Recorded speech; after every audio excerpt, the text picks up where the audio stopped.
there is a boy who there's adhkar of morning and evening on your website, alhamdulillah. So a boy, alhamdulillah, he transformed or something like that. He transformed it into a PDF and he sent it to many people, urging them to recite all the adhkar. So in that adhkar, there's the longest one, which is 100 times La ilaha illallah wahdahu la sharika lah. That dua 100 times. So that boy himself, he doesn't uh, often, means never, almost never, he recites that adhkar. So is that boy sinful? Okay. Jazakallah. Faizan says, if someone calls people to virtue and to good deeds, but he himself is not involved in it, is he sinful or not? The answer is no, he's not sinful. If I tell people to pray night prayer and to offer witr every night, and I give a beautiful lecture, but I myself don't pray night prayer, am I sinful? The answer is no. Because night prayer and witr are not mandatory. When would I be sinful?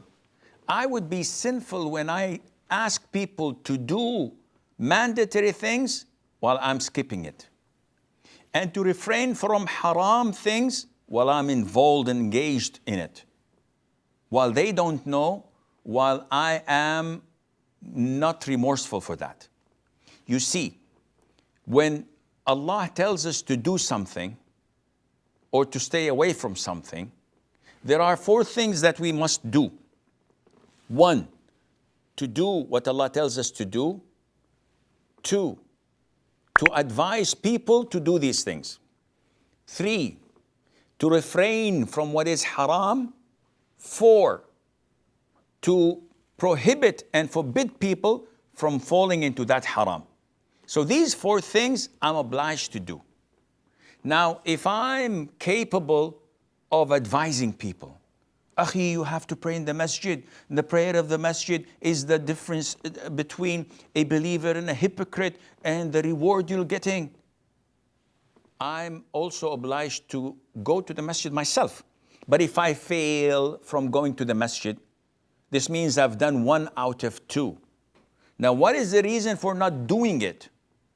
If the reason is because I'm a hypocrite, I just order people to do good while I don't do it, and I tell people not to do haram while I'm engaged in it, then I'm a hypocrite, because I'm happy with doing this with my role. And this, the hadith of Osama bin Zayd, may Allah be pleased with him and with his father, where the Prophet tells us about a man on the Day of Judgment who goes round and his guts are spilled. So he's going round like in a mill, and people say, whoa, hey dude, what's happening?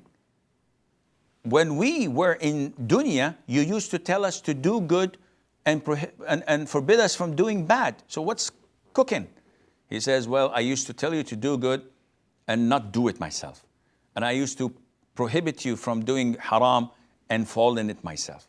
This falls exactly on a person who does this as a hypocrite, not as a fearful person who asks others, please don't smoke, smoking is bad. Well, he smokes himself and he's remorseful, regretful, and he doesn't know what to do. He's so weak. This is different. We're talking about someone who's defiant between him and Allah, and he's happy that people think of him as a righteous person, while in depth he is a hypocrite, and Allah knows best.